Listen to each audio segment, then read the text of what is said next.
I stood alone by my mom's hospital bed as she slipped away, other rooms filled with family support, but mine stayed empty. No dad, no siblings, not a single call, not even a pretend excuse. When the doctor recorded the time, a nurse gave me her final note. Inside were names, a key, and one bone-chilling order.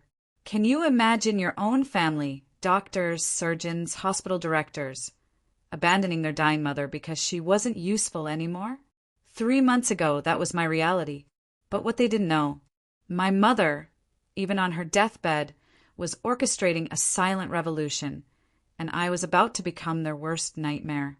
My name is Alana Hodges, and for 34 years, I watched my family build an empire while treating me like an afterthought. You see the Hodges name in Seattle? It means power in medicine. For generations, we churned out surgeons, hospital administrators, medical researchers, a dynasty. My grandfather founded Hodges Medical Group in 1954, turning a single clinic into a $340 million healthcare empire with 12 facilities across Washington state. My brother, Marcus, at 42, was the crown jewel, a cardiac surgeon performing over 200 surgeries annually at Seattle Presbyterian. Our family home's walls were covered with his accolades. Top 40 under 40, Surgeon of the Year, photos with senators and governors. Every family gathering started with someone asking about his latest life-saving procedure. My sister, Victoria, 38, ran the largest private hospital in Seattle with military-grade efficiency. She'd turned a failing facility profitable in 18 months, and the board treated her like she walked on water. At family dinners, she'd casually mention her lunch with the mayor or her upcoming Harvard Medical School guest lecture. Then there was me, the Wharton MBA who chose strategy, consulting over stethoscopes, the one who built algorithms instead of operating rooms. In my family's eyes, my position as a strategic director at a Fortune 500 tech company meant nothing. Anyone can work with computers, Marcus would sneer. But can you hold a human heart in your hands? The irony?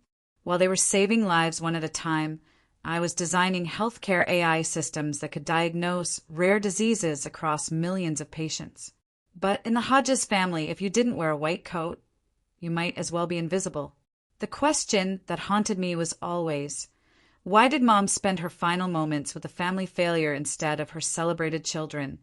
Picture this. Christmas 2023. Our annual Hodges holiday party at Marcus's Bellevue Mansion. It was less a celebration, more a medical conference in fancy dress. And me? My place was at the kids' table, literally, sitting between my 8-year-old nephew and 10-year-old cousin, eating off a paper plate while the adults dined on china 20 feet away. My brother Marcus, ever the showman, toasted. At least the kids might have a future in medicine, unlike some people who waste their potential on, what is it you do again, Alana? Instagram strategies. The room erupted. 47 voices, a perfect mocking chorus. My sister Victoria, not to be outdone, chimed in. Remember when Alana wanted to be a doctor? Thank God she figured out her limitations early. I just smiled, nodded. Inside, a searing anger mixed with a chilling resolve. What they didn't know was that just hours earlier, I'd signed a $500,000 consulting contract. My bonus alone was more than Victoria's annual salary. But in their eyes, tech money wasn't real money. Uncle Robert, a semi-retired anesthesiologist, patted my head like I was a child. Don't worry, dear. Not everyone can handle the pressure of real responsibility. That night, I just helped the kids with their desserts, wondering if Mom ever noticed how her children treated each other. For 5 years, I was the Hodges Medical Group's unpaid IT consultant. Foolishly, I thought contributing my actual expertise might earn me a seat at their table. When their entire patient management system crashed in 2019, who did Marcus call at 2 a.m.? Me.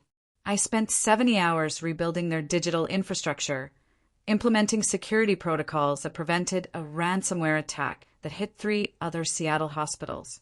The others lost millions. We lost nothing. When Victoria needed to modernize her diagnostic systems, I designed an AI-assisted triage protocol that slashed wait times by 40% and improved diagnostic accuracy by 23%. In its first month, it saved 18 lives. Documented, measurable lives saved by my technology. 2,000 hours of work, 0 mentions in their annual reports, 0 acknowledgments at board meetings. When the Seattle Times praised the innovative digital transformation, Victoria told a reporter, "Oh, we hired the best consultants money could buy." She never paid me $1. "It's family helping family," Marcus would smirk whenever I dared submit an invoice. "You wouldn't charge your own blood, would you? Besides, consider it your contribution to real medicine." The equation was simple. 2,000 hours, millions in saved revenue, 0 recognition. That was my value in the Hodges family ledger. And then a week before Mom died, the email arrived. "Alana, we need to talk about your future. Come alone. Don't tell your siblings." It was the last message she ever sent me. 3 months later, sitting in a lawyer's waiting room, my phone felt like it was burning with the weight of that last message. This wasn't just a family business. This was a $340 million empire, 12 facilities, 3,000 employees. And Marcus? He was about to destroy it all. The merger documents with Sopharm International had been circulating quietly. He thought he was being discreet, but I'd seen the terms during one of my unpaid consulting sessions. They were offering $180 million for a 51% stake, barely half what the company was worth. The catch? Marcus would get a $50 million facilitation fee. My mother's vision of community-focused healthcare? It would be dissolved into a pure, profit-maximizing machine. 70 years of legacy, built by my grandparents' calloused hands and my mother's brilliant mind, about to be sold for Marcus's golden parachute. The 2 free clinics Mom had personally funded, gone within 6 months. The charity ward she'd insisted on maintaining, converted to luxury suites. Everything Eleanor Hodges had built, gutted for quarterly earnings. If I stayed silent, I'd lose more than money. I'd lose the last piece of my mother that remained in this world. Her belief that medicine should serve everyone, not just those who could afford it. But speaking up, that meant war. Marcus controlled the board through charm and intimidation. Victoria commanded loyalty through fear. They had 47 family members who'd choose their side without question. Me, I had a laptop, a strategic mind, and whatever Mom had hidden in that safety deposit box at Chase Private Banking. The stakes were clear. $340 million, 3,000 jobs, Mom's legacy, and my last chance to prove I belonged in this family. Not as the overlooked sister, but as a true Hodges heir. Mom's letter. It was written on her personal stationery, that expensive cream paper she reserved for truly important occasions. Her handwriting, usually so elegant, showed the tremor of her final days. "My dearest Alana," it began, "you're reading this because I'm gone, and you're probably sitting alone while your siblings divide what they think I've left behind. They see stethoscopes and surgical suites. I see strategy and systems. They saved hundreds. You'll save millions. For 15 years, I've watched you build empires in Silicon Valley while your siblings built their egos in operating rooms. Every rejected family dinner invitation, every dismissed achievement, every Christmas at the children's table. I saw it all, and I prepared." A key was enclosed, and a list of 5 names, people I could trust. James Morrison, David Campbell, Margaret Chin, Dr. Samuel Roberts, and Patricia Williams of the SEC. Then came the bombshell. "Your siblings don't know about the $12 million trust fund I established in 2009, or the 35% of Hodges Medical Group I've held in your name through a blind trust. They've been making decisions thinking Marcus's 20% gave him control. They're wrong. Don't reveal this until the shareholders' meeting. Let them show their true colors publicly. When the moment comes, you'll know. Remember, they worship at the altar of traditional medicine. Make them kneel in their own church. All my love, Mom. The letter felt like she was speaking from beyond the grave. Her strategic mind still 3 moves ahead. Even in death, Eleanor Hodges was playing chess while her children played checkers. The estate meeting. Morrison and Associates occupied the entire 47th floor of the Columbia Center, offering a panoramic view of Elliott Bay. But I wasn't looking at the view.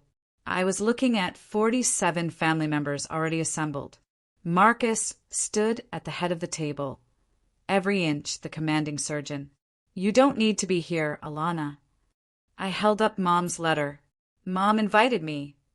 Mom was heavily medicated, Victoria interjected.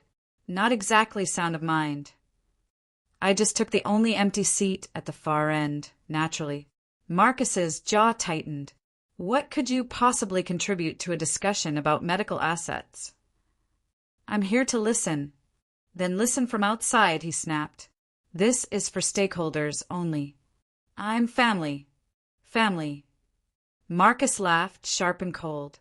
For 15 years, what have you contributed? What surgeries have you performed? What lives have you saved? What medical journals have published your research? The room fell silent. 47 pairs of eyes turned to watch my humiliation. This was Marcus's operating room, and he was about to perform a public excision. You're right, I said quietly. I haven't saved lives in operating rooms. Exactly. Victoria's smile could have frozen Seattle Bay. So why embarrass yourself?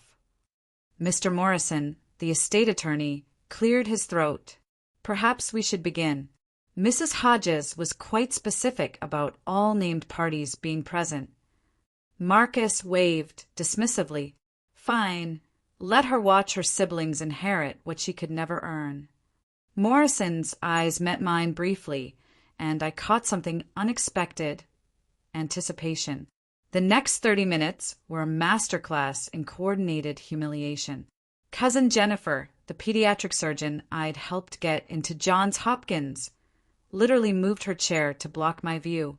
Maybe you should check your emails, she whispered. This is pretty complex medical finance stuff.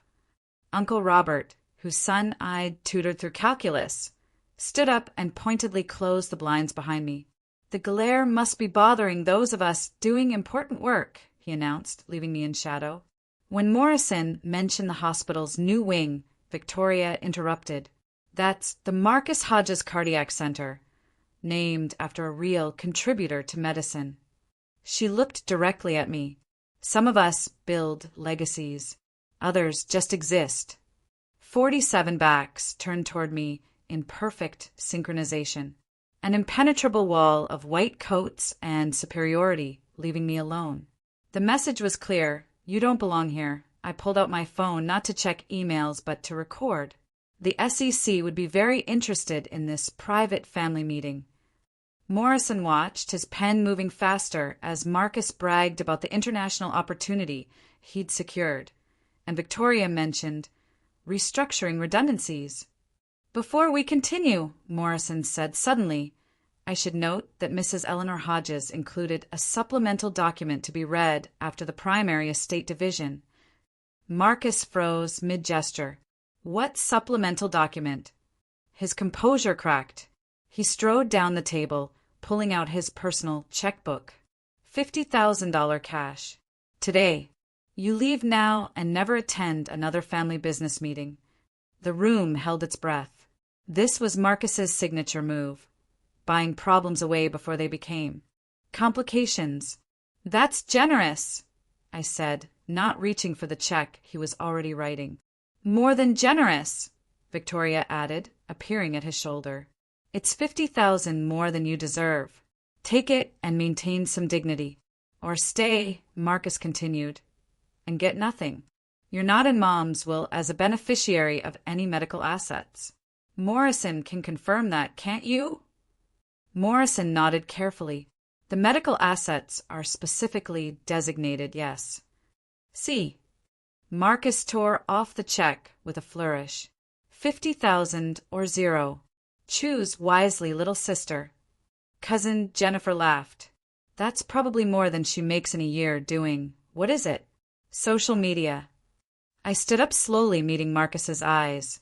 I'm staying. His face flushed red, the same color it turned during his legendary operating room tantrums. You stupid, stubborn, Mr. Hodges, Morrison interrupted, his voice cutting through Marcus's rage. Perhaps we should discuss the supplemental documentation now. It concerns certain assets that aren't medical in nature. Victoria's eyes narrowed. What kind of assets? Morrison pulled out a sealed envelope from Chase Private Banking. Assets that have been held in trust since 2009.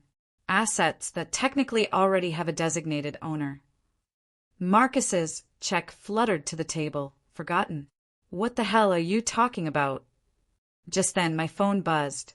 It was David Campbell, CEO of Tech Venture Partners, one of the 5 names on Mom's list. The timing wasn't coincidental. I answered on speaker. Hi, David. Alana, perfect timing. The board just approved the IPO filing. We need our strategic advisor's signature by noon. Can you swing by? The valuation came in at $2.3 billion, largely thanks to your healthcare AI integration strategy. Marcus scoffed, loud enough for David to hear. Is this a joke? Some startup theatrics. I'm sorry, who is that? David's voice sharpened. Alana, are you in a meeting? Family estate planning, I replied. I'm with my brother, Dr. Marcus Hodges. A pause.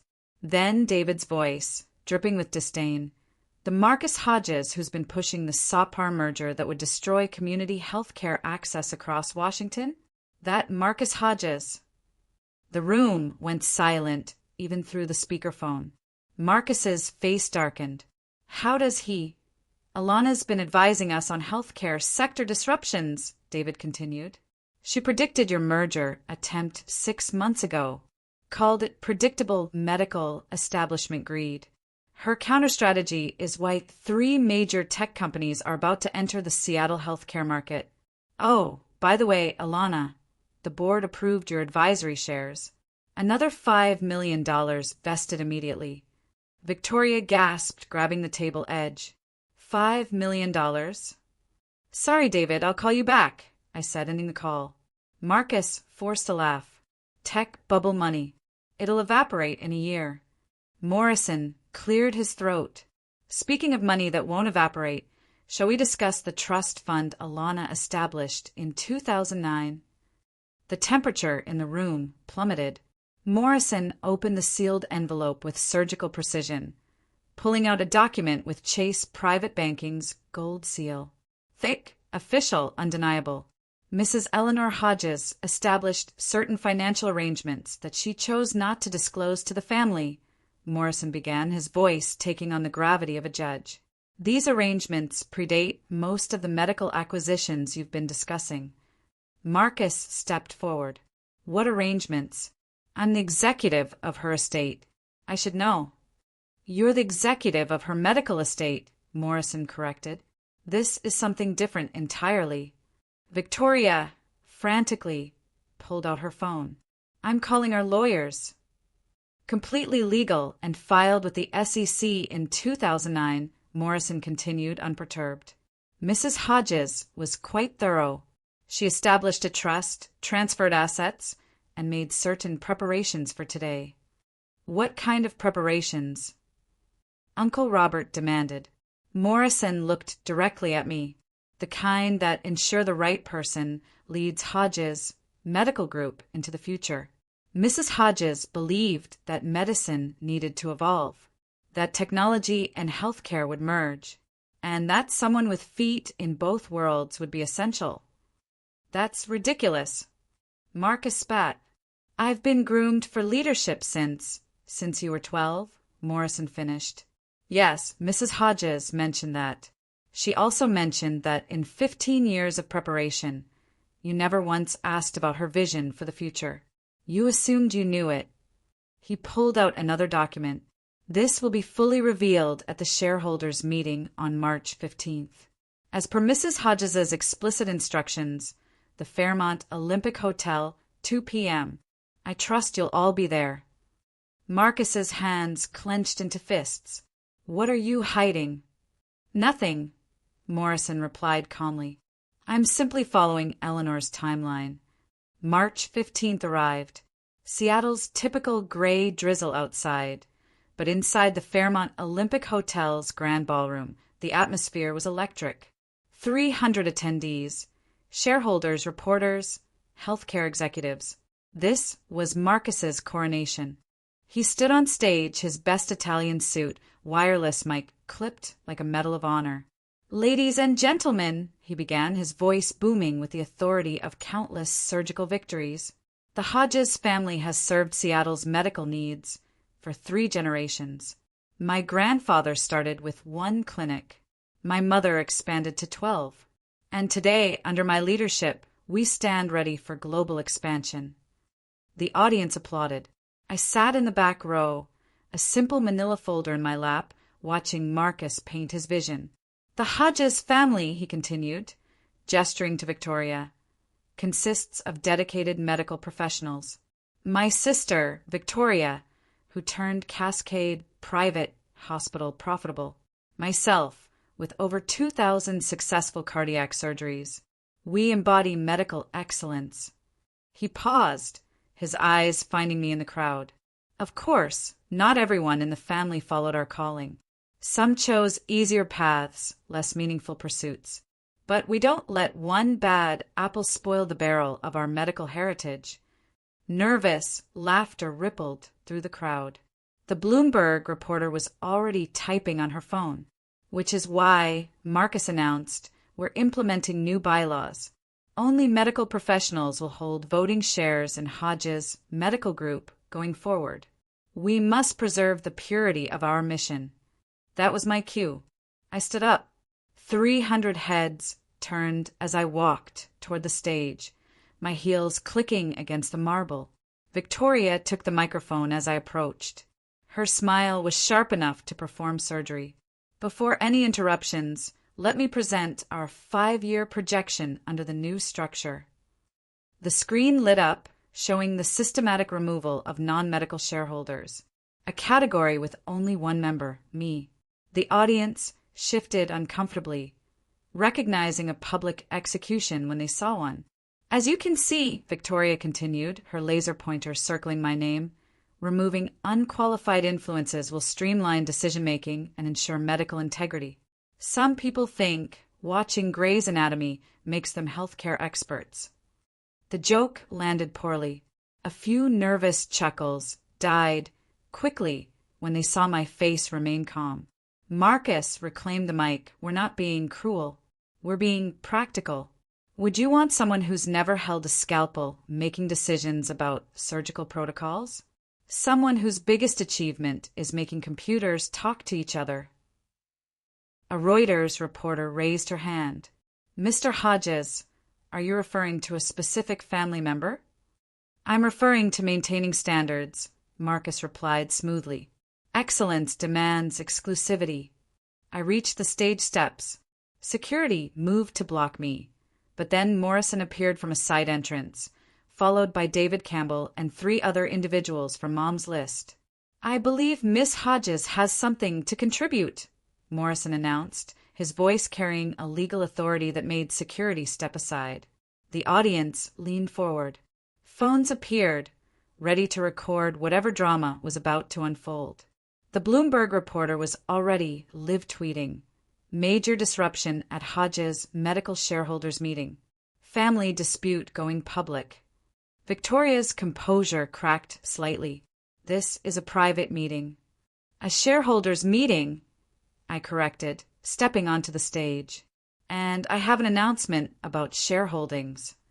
I stood at the podium. 300 pairs of eyes locked on me. Marcus and Victoria flanked me like disapproving bookends, their body language screaming contempt. The Bloomberg reporter had her phone raised, live streaming to thousands. I have documentation regarding Hodges Medical Group ownership, I said, my voice steady despite my racing heart. Marcus laughed into his still hot mic. Everyone, My sister thinks she has documentation. What's next, Alana? Did you buy a share on Robinhood? The audience tittered. Someone whispered, "This is embarrassing." I opened my manila folder and pulled out the first document. This is a certificate of ownership filed with the SEC in 2009, notarized by Morrison & Associates, and validated by Chase Private Banking. Victoria stepped forward. That's impossible. I've seen all ownership records. You've seen the public records, Morrison interrupted from his position by the stage. Mrs. Eleanor Hodges maintained private trusts that weren't required to be disclosed until activated. Activated. Marcus's confidence wavered. What do you mean, activated? I held up the certificate where everyone could see the gold seal, the official stamps, the undeniable legitimacy. As of today, I own 35% of Hodges Medical Group. Silence. Complete. Absolute silence. Then Marcus laughed again. Forced. Desperate. That's impossible. Mom's shares were split between the children she told you about, I finished. But Mom played a longer game. She transferred shares to a blind trust in my name when I was 19. The year I chose Stanford over medical school. The year you all wrote me off. David Campbell stepped forward. I can verify this. We've been working with Miss Hodges, knowing she was the majority shareholder. It's why Tech Venture Partners chose her as our healthcare strategy advisor. The room exploded. Cameras flashed. Reporters shouted questions. The impossible had happened. Morrison confirmed it. Miss Alana Hodges is indeed the largest individual shareholder of Hodges Medical Group. He pulled out a stack of documents. Trust Fund Number TMH 2009 to 8847. Initial transfer of 15% ownership in 2009, with additional transfers in 2011, 2015, and 2019, totaling 35% of all outstanding shares. The math was simple and devastating. Marcus owned 20%, Victoria owned 12%. The remaining family and investors held 33%. I controlled the company. This is fraud. Marcus shouted, his surgical composure completely shattered. Mom would never. Your mother was quite specific, Morrison continued, projecting a document onto the screen. Quote, my daughter Alana sees the future while my other children cling to the past. Healthcare isn't just about surgery anymore. It's about systems, data, and accessibility. She understands this. They don't. Gasps rippled through the audience. The Reuters reporter was typing furiously. Breaking. Tech executive revealed as majority owner of $340 million Hodges Medical Group in dramatic family coup. Victoria grabbed the microphone. Even if this is real, she knows nothing about medicine. She can't. Can't what? I asked calmly. Can't stop you from selling our community hospitals to Sopharm for a fraction of their value? Can't prevent Marcus from collecting his $50 million commission while destroying Mom's charity programs. Marcus's face went white. How do you know about? Because unlike you, I said, my voice steady, I actually read the board minutes. All of them, including the ones you thought were private. The audience erupted. This wasn't just a family dispute anymore.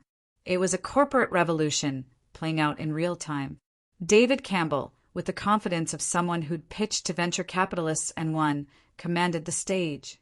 Since we're discussing qualifications, let me share something about Alana Hodges that her family seems to have missed. He projected an email onto the main screen.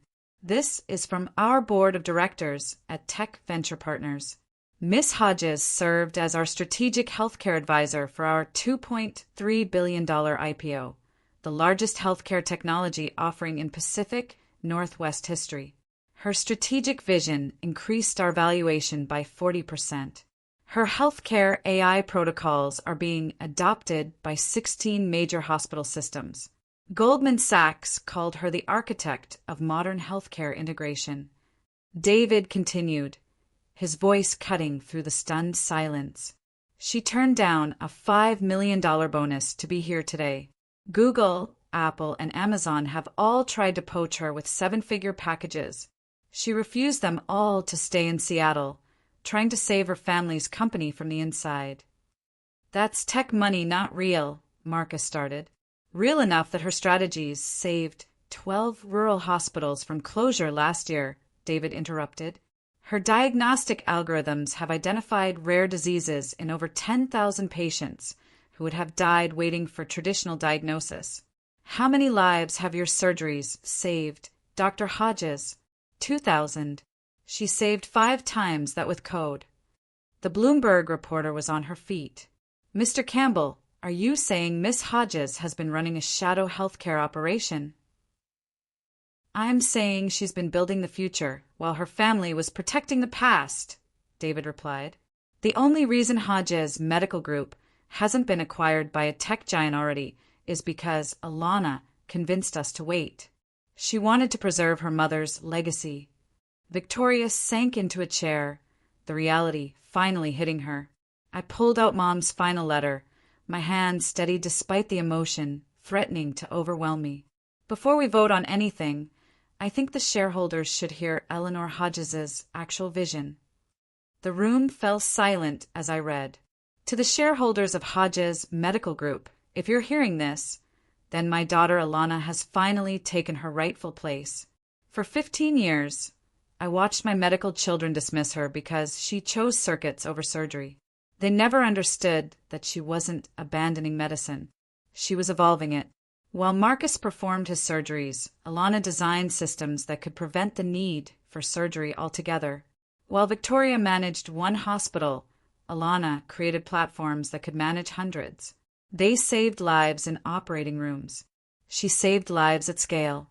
I transferred 35% ownership to Alana, not as favoritism, but as strategy. Healthcare's future isn't in scalpels, it's in systems. It's not individual brilliance. It's accessible intelligence. Marcus and Victoria are excellent at what medicine was. Alana understands what medicine must become. The charity programs, the free clinics, the community outreach. These weren't tax write-offs. They were the soul of our mission. Any merger that threatens them betrays everything we built. Any leadership that prioritizes profit over patients has forgotten our purpose. Alana never sought your approval because she didn't need it. She had mine. And now she has the power to ensure Hodges Medical Group serves the future, not just the past. Trust her vision. I did. Eleanor Hodges. When I finished reading, several board members were wiping their eyes. The Reuters reporter had stopped typing, just staring. Even Marcus stood frozen, Mom's words hanging in the air like a verdict. Motion to cancel the Sopar merger, I said quietly. All in favor. Motion to terminate the Sopar merger agreement, I repeated, my voice carrying across the silent ballroom. As majority shareholder, I call for an immediate vote. Marcus found his voice. You can't just, according to corporate bylaws, any shareholder with more than 30% can call an emergency vote, Morrison interjected. Ms. Hodges owns 35%. The board members exchanged glances. Dr. Samuel Roberts, the independent director Mom had named in her letter, stood first. I second the motion. The Soparm deal undervalues our assets by 47%. I've been saying this for months, but Marcus wouldn't listen. All in favor? I asked. Hands rose slowly at first, then in a wave. My 35%, Robert's 8%, 3 institutional investors holding 15% combined. Even some family members, freed from Marcus's influence, raised their hands. Motion carries with 58% approval, Morrison announced. The Sopar merger is terminated. Marcus's face cycled through red to purple. That's $50 million in commission that you were taking while selling out Mom's legacy, I finished. The SEC filing you signed has a clawback provision. Any terminated merger means you personally owe the company $3 million in already spent preparatory costs. Victoria gasped. Marcus, you said there was no risk. There wasn't, he sputtered, until I exercised my legal rights as majority shareholder. I pulled up another document on my phone. Speaking of which, motion to remove Marcus Hodges as CEO for breach of fiduciary duty. The SOPARM negotiations violated 3 board resolutions about maintaining charitable operations. The vote was faster this time, 62% in favor. Motion carries, Morrison announced. Dr. Marcus Hodges is removed as CEO, effective immediately. The Bloomberg Reporter's headline was already live. Family coup. Tech overthrows medical dynasty in boardroom bloodbath. The boardroom erupted as the reality sank in. Marcus stood frozen at the podium, his carefully constructed world crumbling in real time. The board members were already reorganizing, gravitating toward the new power structure. Dr. Roberts took the microphone. We need interim leadership immediately. I nominate Alana Hodges as strategic board chair. Seconded, called Margaret Chin from Chase Private Banking. We've monitored Ms. Hodges's strategic decisions for 15 years. She's ready. She's not even a doctor. Victoria protested weakly.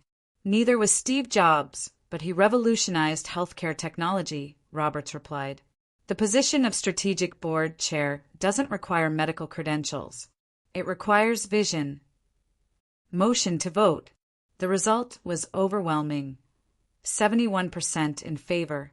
Even some family members who'd ignored me for years raised their hands, suddenly seeing which way the wind was blowing. Additionally, I said, taking control of the meeting, Victoria will maintain her operational role at Cascade Private Hospital, but she'll report to the board, not to the CEO. Any objections? Victoria looked like she wanted to object, but saw the futility. No, she whispered. As for the new CEO position, I continued, we'll conduct a national search. But I can tell you now, it won't be someone who values profit over patience or connections over competence. The Reuters reporter raised her hand. Miss Hodges, what's your immediate priority? Implementing the Eleanor Hodges Community Care Initiative, I stated firmly. A $30 million investment in free clinics and AI-assisted diagnostics for underserved communities. It's what my mother wanted, and it's what Seattle needs. Applause broke out spontaneously, not from my family, they stood in stunned silence, but from the institutional investors, the medical professionals who'd been silenced by Marcus's ego, and the reporters who recognized they were witnessing history. Marcus finally spoke, his voice hollow. You planned this. After the meeting dissolved into chaos, Marcus cornered me in the marble hallway. You planned this, he repeated, his surgeon's hands clenched into fists. This whole thing was calculated. I didn't plan anything, I replied calmly. Mom did. I just executed her vision. Victoria joined us. How long have you known about the shares? Since the day she died, but you two have been dismissing me for 15 years. Why would that change if you knew I had power? We're family, Marcus said, as if that word still meant something. You could have told us. Like you told me about the SOPARM deal? Like you included me in board meetings? Like you acknowledged my contributions to the company's digital infrastructure? I pulled out my phone, showing them a folder of emails. 500 emails over 5 years, begging to be included, to contribute, to help. You responded to exactly 0. Victoria's face crumbled slightly. We thought you were happy in tech. I am. But I also wanted to be part of our family's legacy. You made it clear that only medical degrees counted. So I built my own legacy. And Mom saw it, even if you didn't. Marcus tried one last manipulation. The family will never accept you as the family just voted me in with 71% approval. I cut him off. They accept success, Marcus. They always have. You taught me that. I turned to leave. Your things will be packed and sent to your home. Don't come to the executive floor. Security has already been notified. Their silence followed me down the hall. Within 48 hours, the story exploded. Forbes ran a feature, The $50 million Mistake, How Arrogance Cost a CEO Everything. CNBC called it the most dramatic family business takeover since the Murdochs. Bloomberg's analysis was brutal. Marcus Hodges spent 15 years building a medical empire on nepotism and ego. It took his sister 15 minutes to dismantle it with facts and legal documents. My phone became a museum of family hypocrisy. All 47 family members, who'd ignored me for 15 years, suddenly remembered my existence. Cousin Jennifer, who'd blocked my view, texted, "Always knew you were special. Let's grab coffee." I screenshot it next to her message from 2 years ago. "Stop bothering me with your computer stuff." Uncle Robert sent a formal email proposing a strategic family partnership. This from the man who'd literally turned his back on me. I forwarded it to my assistant with one word: decline. The mass blocking took 5 minutes. 45 family members gone. Only 2 cousins, Sarah and Michael, remained. My real family, David Campbell, my team at work, the mentors who'd actually supported me, they were the ones celebrating. Marcus's world crumbled. He lost all his board positions. The IRS hit him with a $4.7 million tax bill. He went from king of Seattle medicine to a cautionary tale. Victoria adapted, accepting her demotion, quietly admitting, "You were right." I was so focused on managing one hospital that I never saw the bigger picture Mom saw in you. I started therapy 2 months after the takeover, not because I was struggling, but to process 15 years of trauma. My therapist, Dr. Martinez, asked, "You spent so long fighting for their approval. How does it feel to realize you never needed it?"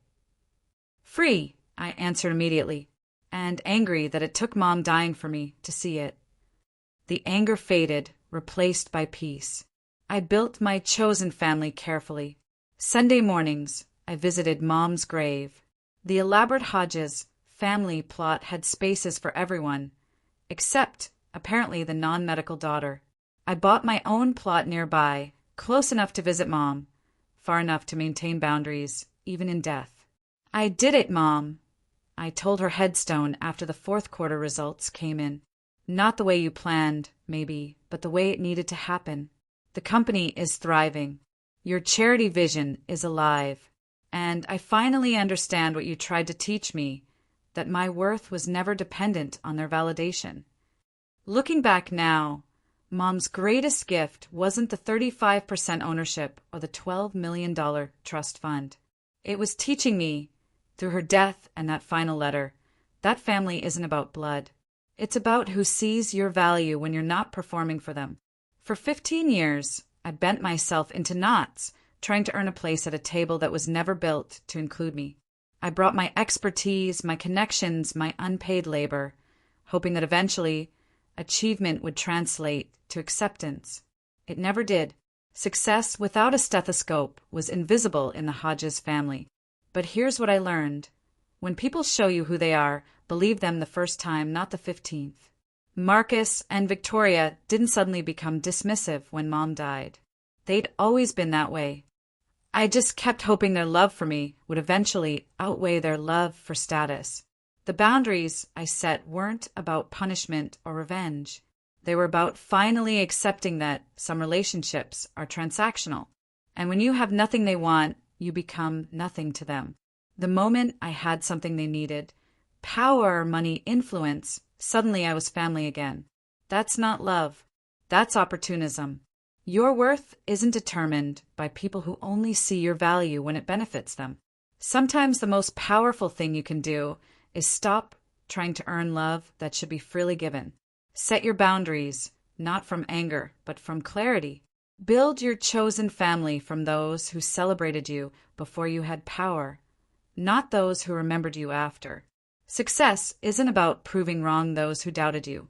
It's about finally believing those who never did, including yourself. Hodges Medical Group is thriving. Mom's vision is realized. And I am at peace with being the family outlier who became the family leader. So that's my story. It was a whirlwind, and frankly, a deeply painful journey, but one that ultimately set me free. I'd love to hear your thoughts on this. What would you have done in my place? Have you ever faced a similar situation where you had to stand up to your own family for what was right? Let me know in the comments below. I really want to hear from you.